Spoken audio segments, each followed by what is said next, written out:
Welcome back to another episode of The Graduate Guide. Today we're joined by Gabriel. Gabriel, welcome to the podcast, mate. Thank you very much for having me. So I did call you Gabriel, but you're also known as That Money Guy. Talk to me about what that name means and a little bit about just what you do. Yeah, absolutely. So Gabriel's fine, by the way. That's what my parents call me. That's my legal name. Haven't quite changed it to That Money Guy just yet. But the name stems pretty much just from how I'm now recognized because of what I do. So with short form content in general, which is what I do, and I'll get into that in a second, there's this idea, or it's quite obvious that you don't get recognized so much, or people don't really remember your name because it's swiping. You know, on YouTube, you know your favorite YouTuber's name. On TikTok, you don't really remember their names. But I was getting approached quite often by people going, "Hey, aren't you that money guy on TikTok?" I was like, do you know what? If once people have said it enough, I might as well stick to it. So I officially changed my name to that. And now when people approach me, I'm like, oh, you remembered my name. That's so nice. But to kind of rewind for a second, what I do is for now, over 3 years, I've been creating short form, predominantly financial education around anything to do with personal finance. So savings, borrowing, mortgages, debt, investing, you name it, I've covered it. And over the past kind of 3 years, that's evolved into building one of the biggest personal finance brands in the UK, which is pretty cool to say now with over 1.5 million followers across all platforms. And my goal is quite literally to educate this nation on a topic that just isn't taught. And correct me if I'm wrong, but I can't imagine when you were studying at Imperial, this might have been where you thought your career would end up. So what did you think, studying engineering, your career would look like back at university? Not this. You are very spot on. So, I mean, there's a reason why engineering teachers call finance the dark side. Generally, they say, like, if you're an engineer, they really want you to go into engineering and not into like the world of finance, which is actually why I ended up going into work as. But yeah, studying that, social media wasn't even a consideration. I love to obviously consume it, download it. I love the idea of educating, being educated on social media, but I also loved educating. I was always tutoring and sharing knowledge and all that kind of good stuff. But never did I expect it to stem into me actually becoming a content creator myself. So when I was studying, I really didn't know what the future would look like, but I had assumed it was going to be much more corporate, let's call it that way. And that's what I ended up going into. So I ended up going and getting a grad scheme at Barclays in finance, corporate grad scheme, doing things like, strategy and data, et cetera, et cetera. And that just so happened to be at the same time where I decided, you know what, I might start posting some videos on the internet. And I did that. And obviously there's a lot more nuance to it and a lot more steps along the way. But that's essentially what's led me to being who I am today. And talk to me about that step into Barclays then. Why did that feel like the right decision for you to make at the time? And where was your head at that moment in time about being a content creator? Did it seem like a feasible thing to do at the time? So I went and chose to pursue a career in finance ultimately because every summer I'd done an internship in engineering. So I was studying mechanical engineering, but obviously that skill set is very in demand in the financial world and in the corporate world. And ultimately, after a few summer internships in engineering, I realized it wasn't quite the right path for me. And I wanted to try something a little bit different and a little bit more general and broad to enhance my skills, which is why I was applying to a lot of graduate schemes in a mix between consulting and strategy and corporate roles and all that kind of stuff. As you probably know, and as a lot of your listeners probably know, as a student, you apply to a lot of roles and you can't always be like beggars can't be choosers all the time. So I had a few options, but the Barclays grad scheme really stood out to me. And the reason why I actually started on social media at the same time was just because, like I said, I'd always loved downloading that educational content. And I'd said to myself, I don't have time, mechanical engineering, 4th year, masters, you're pretty much, if you're not working, you're sleeping. That's kind of your two options for the degree. But then you go and join a grad scheme, especially during COVID, where at 5:30, you're being told, can you please sign off your laptop? Because they're very aware of the culture and, mental health during the time when you're locked at home. And I was like, it's 5:30. I normally work until 10, 11 o'clock at night. And I can't even go out and see my friends. Like, what do I do? Maybe I don't have an excuse to start creating these videos that I've always kind of considered. And that's kind of what led me to doing it. And eventually kind of like after just posting and realizing I loved every aspect of it, the skill set that came with it, the creativity side, but also the, little technical editing and all those things as well. I realized I loved that, but ultimately I was also trying to find what's that core message that I love teaching. And I tried a few things. I'm not going to lie. I made one video about the positives of, trying to become a runner. Don't ask why that was a video, but ultimately I was teaching things that I learned myself. So it was about, how to get on my graduate scheme, or a bit about personal finance, or doing book reviews on books I was reading. And I started to analyze what I was kind of talking about more and more often. And it was very clear that finance was like an underlying route. I mean, I was working in it. Those were the books that I was reading myself. If I was honest, that was the topic that like my friends and family around me were talking to me and asking me for advice about. And so I was like, why don't I just go all in on that one topic? And so I did. And I switched over from YouTube actually to this new platform at the time called TikTok, which apparently was like the next up and coming thing. And to be honest, it was right quality of content, right time, right place, right topic. And it just went crazy. And we're going to get into what that craziness has manifested itself to look like in a career. But before we actually do that, you from the outside looking in, it seems like you've always had something going for you. You've always kind of been conscious of your career, whether that being like getting into Imperial or studying an engineering degree that would set you up really well, going into finance. A lot of people would be like, that's, a linear way of how to achieve success in your career. But where does that actually stem from? Like, when did you start caring about careers? At what age, and why was it so important to you?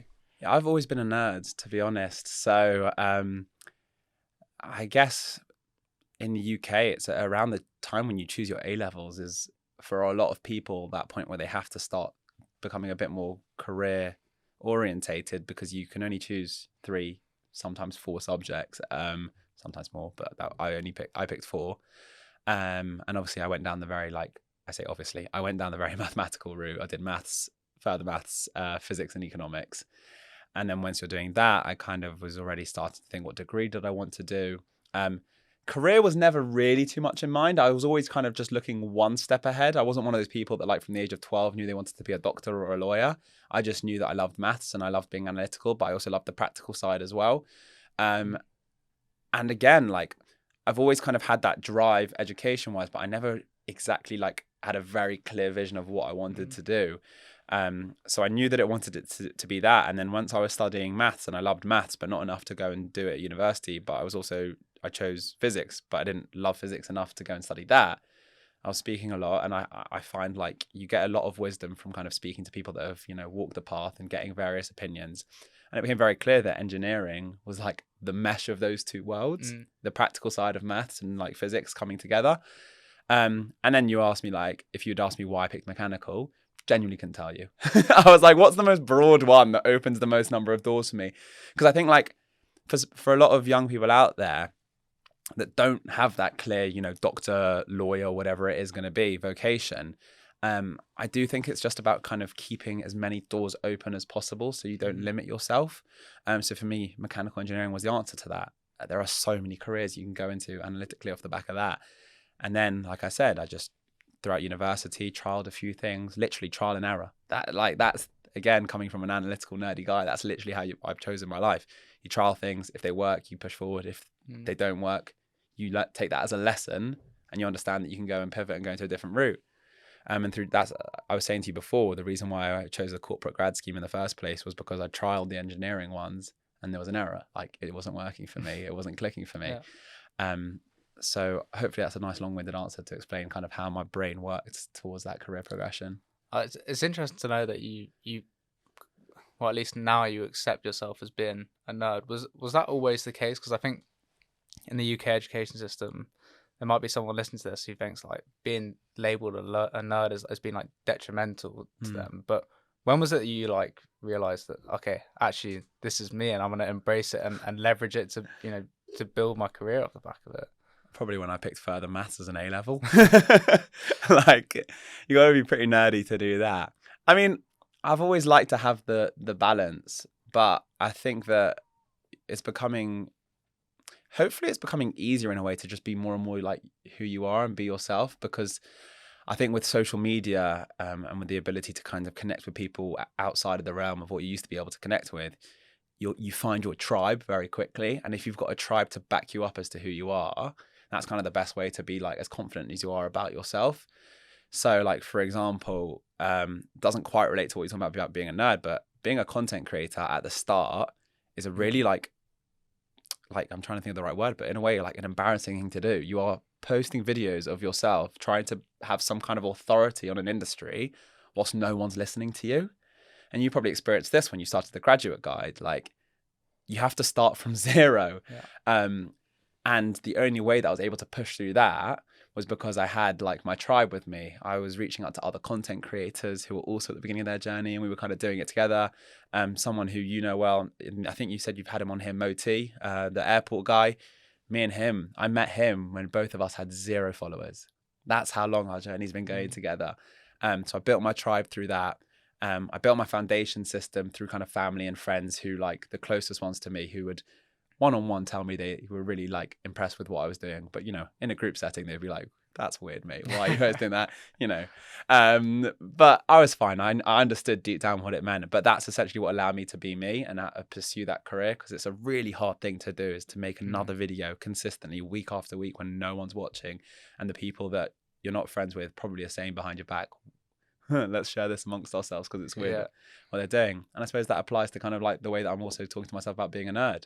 I had my friends, I had my tribe, so I was cool with it. And you are actually the co-founder of, you know, not just the tribe anymore, but the one of the biggest creator communities in the UK. And I wonder the advice that you sort of give back to younger creators starting at the beginning. I think obviously it is now, whether it's being a YouTuber or anything, it's now seen as a really desirable thing to be. You know, it's like that, I want to be a footballer when I'm older, or I want to be a creator when I'm older. But I think there is an element, and you sort of demonstrated this, you do need to have your why locked down for doing it. Otherwise, that's where the self-doubt and cringe comes. Like, you earned your badges and became like knowledgeable within the finance world before you started. What would you say to someone who's young, who hasn't quite found out what that is in beginning that creator journey? I think you've hit the nail on the head with kind of finding your why, but there are so many young people now that just want to be a content creator, regardless of what that means, because it can mean so many things. And obviously the people that you now aspire to be like have the thing that they're known for. So if you're young and if this is a content, like a career that you aspire to go down, and if I was speaking to you one-on-one, I would say number one is don't rush into the type of content that you want to create, but just build the reps. So again, I don't care if you're posting like silly videos with your mates, just kind of like trying things out, because from that you'll learn how to cut and edit and how to make a more interesting hook and stuff like that. So you'll learn the skill set. So when you do find your voice on what you want to speak about on the internet, you'll have the tools to kind of get you going. I think, like I said before in the kind of like previous question you're asking as well, I'd always say to them, like, you need to be bad at the start. You need to appreciate that you're not going to be good at this and that you need to get those reps in. I got told very early on that my first 100 videos were going to be crap, and I was just okay with that. I was also told that I needed to pursue this for at least 2 years without expecting anything in return from a business perspective or from a career perspective, because that's how long it takes for, on average, to kind of break through some kind of threshold. And that threshold might be going from 0 to 1,000, or it might be going from 10,000 to 1 million, but some kind of threshold needs to be broken through. And yeah, you need to enjoy it ultimately. So, because otherwise, the key word a lot of people tell you about is consistency. But the only way you can be consistent at something is if you truly are passionate about it. Because I can bet you, if you don't enjoy making videos and putting on the internet, but your dream career is being a content creator, in 2 years' time, you will never want to pick up a camera again in your entire life. If you do enjoy it, in 2 years' time, if no one's watching, you will still pick up that camera. You will still make that video because that's what you love to do. And why is it that you're passionate about the particular field that you make content in? Why do you think it is so important to help our younger generation who have probably missed that education on financial literacy, for example? Like, why for you have you deemed it such a big problem to solve? I think for me, everything that I know about personal finance is self-taught. I've had to teach it to myself, even though like I said to you, I was that math nerd. I had no idea about finance. Finance and math are two different subjects. Obviously, it helps if you want to do some calculations, but we've all got a calculator. You can all ask Siri to do a maths problem for us, so that's fine. I think for me, once I realized that I'd taught myself an entire subject, Well, not an entire subject. There's so much more for me to learn, but I taught myself enough to be competent to start to have people ask me questions. I realized, wow, like this is something that like everyone needs to be able to do in some kind of subject. But I suppose for me, like with finance, I taught it to myself. I kind of realized it was really simple. And I'm not trying to say that to degrade people, because I know there are people in very difficult positions. And that's one of why I say that like finance is really simple. Personal finance is really simple, but it's not easy. Everyone knows if you make this, you spend this, right? You need to spend less than you make. But that's not so easy to do, especially in the current circumstances. So the concepts are really simple. And then I suppose ultimately the biggest reason I do what I do, like I said, is because I'm self-taught. This was never taught formally in any education system that I went through from the age of 4 to the age of 22. And I know for a fact that's still the same. Some people are luckier than others. Some people grow up in households that teach them about it. And some people go to incredible schools that go beyond the curriculum and do put in lessons around finance. But for me, that one PSHE lesson in year 9 doesn't count about my personal finance education. So the reason I'm so passionate about it is because whether or not you're money driven or not, money is a fundamental pillar in your life. You need it. It's like, unless you go live on an island and live off, the land, you need to know about money. You're going to earn it, so you need to know what to do with it. And I find it crazy that our entire education system is quite literally doing that one thing. It's teaching people how to make money, right? How to go into a career to ultimately earn something, how to become an entrepreneur to ultimately earn money, right? But once you have it, no one is taught what to do with it. And that is so dangerous. There's a stat right now in the UK that 25% of people earning over 6 figures live paycheck to paycheck. And what scares me about that, isn't the fact that such high earners don't even know what to do with their money. And these are probably very clever and smart people to have got into those positions. But imagine how much that percentage increases when you start to drop the salary and go towards the average salary in the UK, which is £35,000 a year.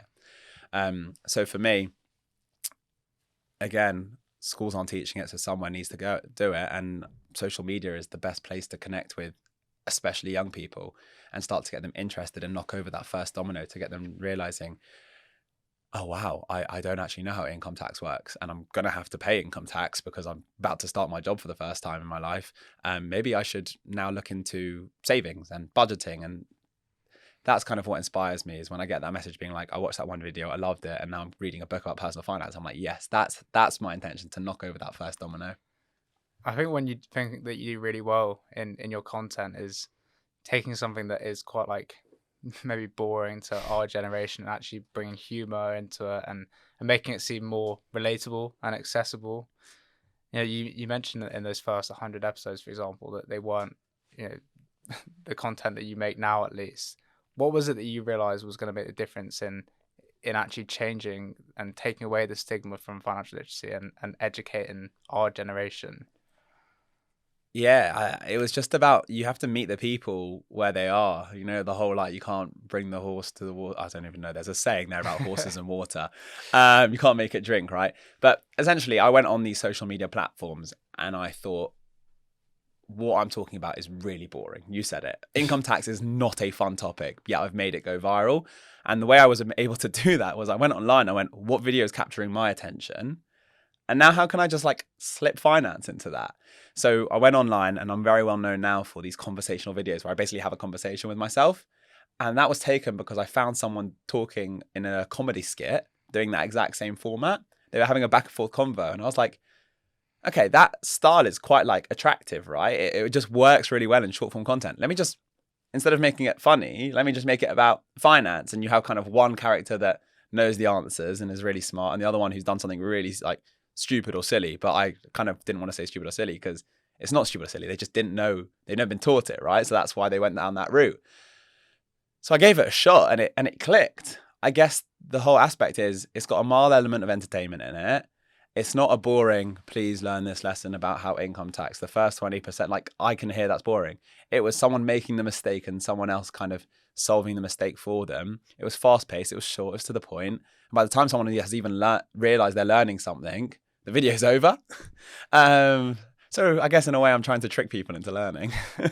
Oh, well, you're doing a good job at tricking me, at least. And I think I'm in danger of just asking you, what's your best advice to students on, becoming financially literate, but instead to give you a case study, I think for better or for worse, London is where a lot of people make their career, and I think a lot of people just come on a graduate wage to London, and they really struggle, to manage their finances and actually like live in London in a good and healthy way. Mhm. What would you say to someone who's about to graduate and move to London for their career in how they can be prepared for the financial world? The three biggest pieces of advice on that.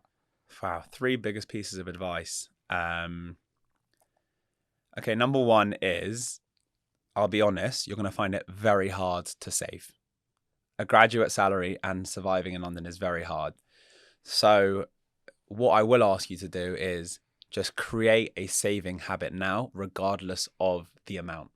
Whether it's literally £1 a week or a month, or whether you're able to do something a bit more significant, like £100 a month, find that number and make it a consistent part of your life. And I'm not going to say like save £1 a month because that's going to make any difference to your future. It's not. But what it means is as that salary starts to rise, which it will do, because hopefully right now you're at the lowest earning potential you'll ever be at, and it's only up from here, you'll have built a habit. And that habit is one of the hardest ones for people to learn. Like I told you, those six-figure earners that can't save paycheck to paycheck, that's because they never instilled that habit from the start. So it's not about how much, it's just about doing something and getting used to that feeling that every single month, some of your money doesn't belong to the current version of you, it belongs to the future version of you. The second lesson that you're going to need to learn very quickly is about living below your means. So living below your means is just a concept that there's another way of saying it, which is lifestyle inflation. As you earn more throughout your career, your gut instinct is going to be like, I need to show that I'm earning more, right? Let's get rid of that like old crusty Renault Clio that I drive from 20 years ago that I bought. Or instead, let me start to lease a Mercedes or a BMW to kind of show my value. And you know what? The place I'm renting, I don't love it so much. Maybe let me move more centrally into London. What I say to someone is, obviously, those are incredible things and you want to enjoy your achievements. But don't do it to the detriment of, your entire life and your entire future. So instead, find a level of living that you're really comfortable at, that like I said, you're content at. And the trick with finance is if when you get that £500 bonus at the end of the year, if you get that £5,000, handshake to signing bonus, if you get that raise at the end of a year, if you're able to put that entirely towards your savings and continue living at your exact level of lifestyle because you're comfortable in who you are, you're still fine driving that Renault Clio because ultimately you are 23 years old and you don't need to be driving a BMW just yet. If you can do that, you've hacked personal finance. And it's really hard. Don't get me wrong. I'm saying it like it's super easy, but with social media and the pressure that people get put under, it's so easy to be like, I've got a bit of extra money. I want to like get that nice thing I've had my eye on, etc., etc. But I like to tell people, firstly, try and maintain your level of lifestyle. But that doesn't mean you can't enjoy earning extra money. So my kind of like reverse to that, or my argument against it is, go out for a nice meal to celebrate that win, Go out and maybe put a bit of extra money towards your holiday that's coming up, or take your friends out for a drink. Do something to commemorate the achievement, but ultimately those big things in your life, transport, housing, food, if you can kind of maintain those, that's how you're going to win personal finance. You asked me for three, didn't you? And I've given you kind of two biggies there. Well, if you don't have a third, then potentially I can propose one. I think yeah. One of the things that maybe I struggle with at university is, you mentioned earlier about finding your tribe and sort of accepting yourself. I think sometimes people are like actually living beyond their means or spending recklessly from trying to keep up with people that aren't themselves anymore. So what do you think is like the power of actually surrounding yourself with sort of like-minded people in the way you live your life? Like what contentment can you get from that doesn't mean you have to spend money? Yeah, this is always a tricky one because a lot of the time these are people's closest friends and stuff like that. And like I said, you want to impress your friends and your friends are trying to impress you and you get stuck in this vicious cycle. But at the same time, what you're saying is so powerful. The idea of, you become the average of the 5 people you spend the most time with, which is kind of like a very commonly thing said in kind of the self-development world. And it is really important that if you are really focused on achieving a strong financial outcome, you want to live in London, you want to be secure, you want to save for your future, then ultimately, yeah, you are right. Your crowd is going to make a really big difference on that.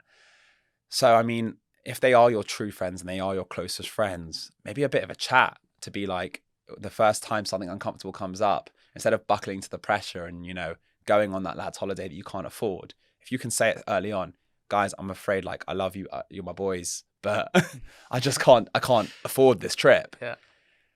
If you can set that foundation early, there will be so much more respect from your friendship group than if you wait, you know, 2-3 years down the line where you've spent all of that money and you're feeling awful about yourself, and then you bring it up and your friends are like, what are you on about? You've always been able to afford it. Why can't you afford it now? So I think there's like a balance between refinding a brand new tribe versus just setting expectations early with this new phase of life that you and your current tribe are going into. Hopefully what will happen off the back of that is you're actually going to inspire your other friends to go down the same route as you. If it's coming to a point where like there's animosity, like maybe you've got to think about the relationships you are building around you.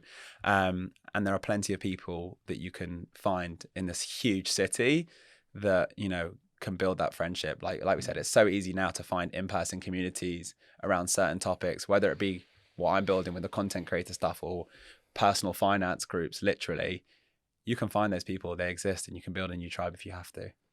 I think if we apply this to careers, it's hard to quantify or, you know, evaluate how much financial stress can hold you back in a career sense in focusing on your work, for example. And I think for you, obviously, you've probably always been a bit more financially, you know, or like you've been a bit more aware of how to save and reduce financial stress. How has that actually helped you? You know, for example, take a gamble like quitting a corporate job, but you're getting a nice, comfortable salary and actually going to do something a bit more risk taking in your career. I just run the numbers. Do you know what I mean? Like this is always who I've been. I just love to run the numbers, and I know what you mean. The kind of financial stress holding people back because they have this goal, but they can't pursue it because, like you said, they need that stability.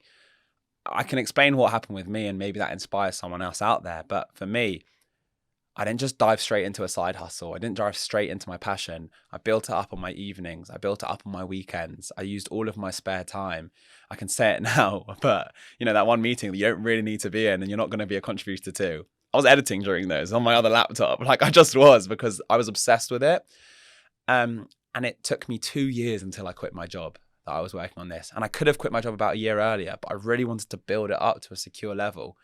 So many people think that like, it's either quit your job and go all in on this idea that you have, or it's just give up the idea now. It's not true. If you're really passionate about it, you will find the time to build that kind of career goal that you have, maybe outside of work or even in another career. You know, maybe you're stuck in a career that you don't love and you don't know how to kind of pursue another career. Again, outside of work, that networking, that learning, taking on modules and out of, you know, school learning and assessments that you can do within your own free time if you are really passionate about going and changing the life that you're currently living. And then what happened with me was after 2 years, I'd got it to a point where it was now generating an income. It was matching and sometimes surpassing my Barclays income. And obviously it was a business and it was entrepreneurship, which meant that some months I earn nothing. That still happens today. Some months there is no income. It depends on, you know, what's going on. And that's just going to be part of the evolution of my business. Hopefully I can cut out those months, but for now that does still happen. But ultimately I'd taken it to that point where it could have been, and it sometimes was, out earning Barclays. And for me, it was a no-brainer. I was 25 years old. I was 2 years into, I'd finished my graduate scheme. I was doing something that was earning good income. And the other really important factor, which kind of probably stems back to personal finance, is I built a reserve fund or an emergency fund, however you like to call it. I had a huge amount of money that could sustain me for 12 months without me earning another penny from what I wanted to dive into. And I think that was actually my secret hack. 12 months of never earning another penny in terms of like the runway I had. Now, of course, I was going to earn my money. I was already earning money, so I knew that was going to come in.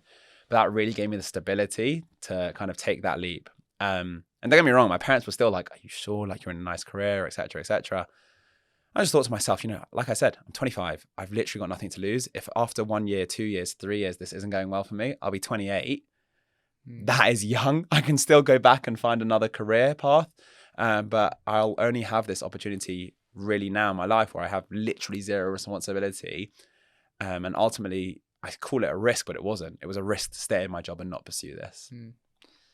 And sort of alluded to that business can be a bit manic depressive at times. And I think, if you take money out of it and just maybe the pursuit of growth and success, I think one of the really important things in keeping yourself leveled is having the right mentors, and both from at the top and from from below as well, and constantly learning. And I think this community that you've built, and it's amazing. Anyone who's a creator should definitely check it out, and feel free to plug all about it. But what do you think has been the significance of having that community with you in this actual pursuit of a business venture? Because I've seen the effects that it can have in me building out my network and being able to do something that none of my friends around me from university were. Like, it's such an alternative route that you need to find your own people, right?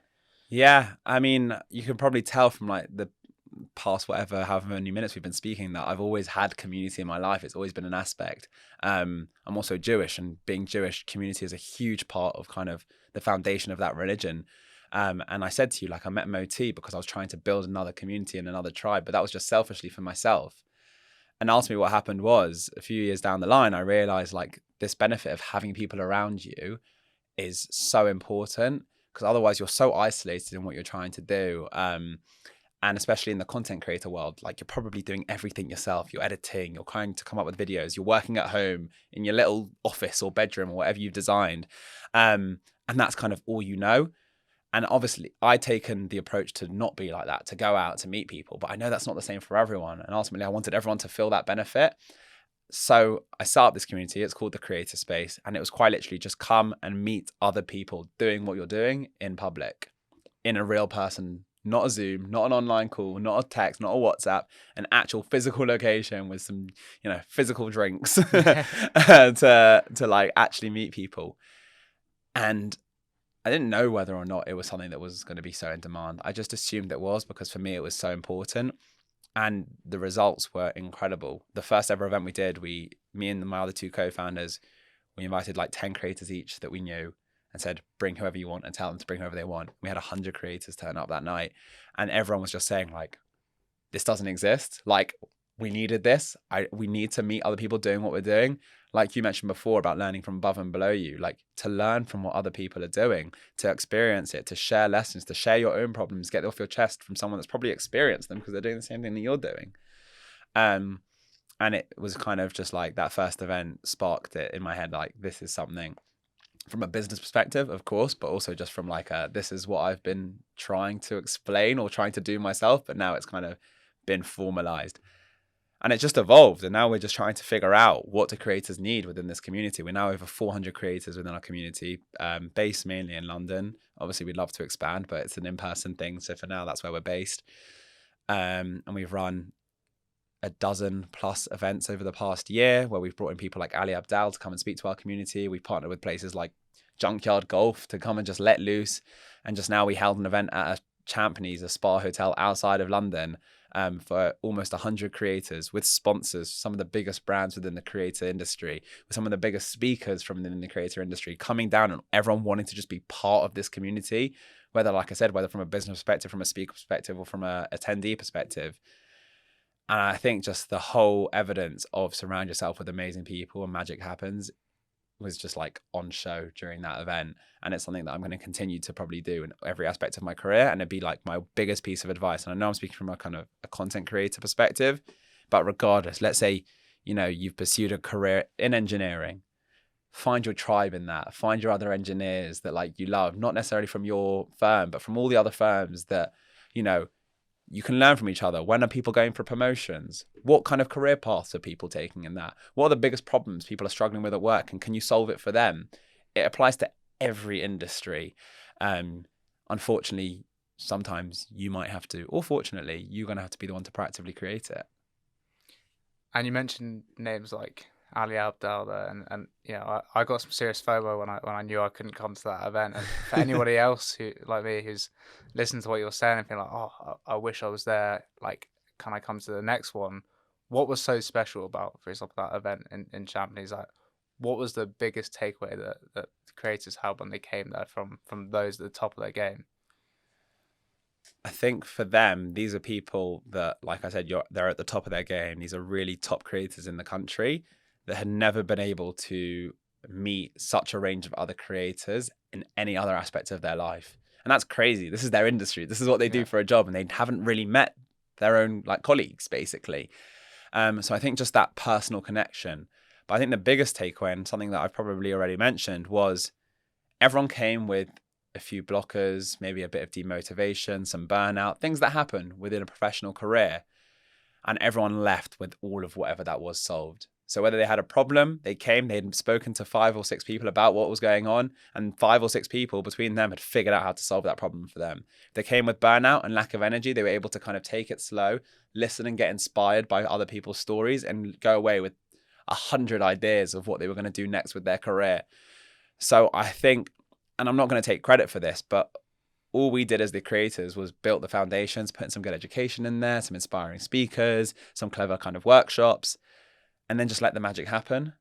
Because it's kind of when you put amazing people together, the kind of outcomes, you can't plan for what the outcomes are going to be. But I think whatever problems people came in with, they came out with them being solved. And yeah, it's a bit of like a magic black box, basically. Throw everyone in and it's amazing at the end of it. My final question to you, which I ask every single one of my guests, is that when you first, started at Imperial, you would have a certain idea of what a successful career would go on to look like. Fast forward with everything you've learned and achieved along the way, what is your definition of success and how has it changed? I've never been asked that question, and I've never had to think of how to answer that. Wow. That is seriously deep. I suppose trying to kind of put myself back in my 18-year-old starting Imperial and put him into his shoes. Success was just about kind of like a good career, right? That's all I really knew. It was get a good job, get a good grad scheme, climb the ladder, find an interesting job or an interesting role, and kind of be excited by work and ultimately earn good money, climb it to the top, retire, go home, all that kind of stuff. I think taking the more entrepreneurial switch, and hopefully this still applies because I know there are some people out there that do still want that classic career, let's call it, the idea of, getting a job and pursuing yourself to get to the top of it. I think now it's about, number one, experiences. For me, the things that I've managed to experience already have been incredible, and they just make me want to desire to experience more things, try new things, experiment in new things. I think that's going to be a huge kind of achievement or success, looking back and being like, wow, I did all of that throughout a career. That is like a green tick for me. And I suppose the other thing is this level of drive, or I'm trying to think of the right word, because it's not content and happiness for me, because I think that comes with pursuing the thing that you really want to do, and continually pushing yourself and motivating yourself. So I know it's like really hard to do, but for me, I look back and like year on year, and the best moments for me have been the parts where like I've evolved the most, or I've pushed myself the most, or I've tried something a little bit out of my comfort zone. So for me, I think now success is quite literally constantly putting myself out of my comfort zone. You can't do that 365 days a year, but that's what leads to growth, and growth is what leads to happiness, and happiness is what is success for me. So go back to the first ingredient in that, and it's just about intentionally making myself uncomfortable. Sounds really weird if you take that out of context, but hopefully as part of the answer that makes sense. Gabriel, you've been great. Thanks so much for coming on. Thanks for having me.